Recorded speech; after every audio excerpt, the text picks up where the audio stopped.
Cette édition 2018 du Critérium du Dauphiné Auvergne-Rhône-Alpes commencera le 3 juin par un prologue à Valence. Il y aura une implication encore plus grande de la région Auvergne-Rhône-Alpes, avec d'un point de vue pratique qui se verra à l'œil, le changement de couleur du maillot à pois de meilleur grimpeur qui passe au bleu, la couleur de la région, pour qu'il y ait une vraie cohérence entre tout ce qui sera affiché par la région au bord de la route et ce maillot qui est celui parrainé par la région Auvergne-Rhône-Alpes. Autre nouveauté cette année, un contre-la-montre par équipe de 35 km entre l'Ain et la Saône-et-Loire.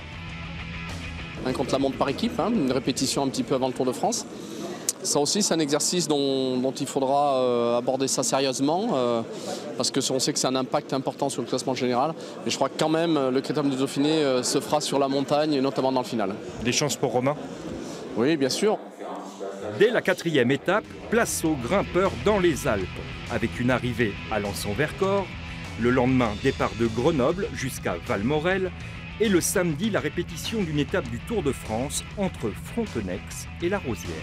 Il y aura sur la route de La Rosière la réplique exacte de l'étape du Tour de France par l'inédit col du Pré, très très raide, le magnifique Cormet de Roseland, le lac, le barrage, c'est somptueux, et ensuite la montée vers La Rosière, d'abord par la route du col du Petit Saint-Bernard, ensuite par la route des villages qui est beaucoup plus raide, et pour finir dans la station, ce sera une première sur le Tour et une répétition générale très forte.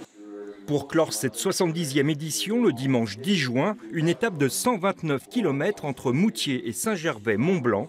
Le Critérium du Dauphiné sera retransmis dans 190 pays.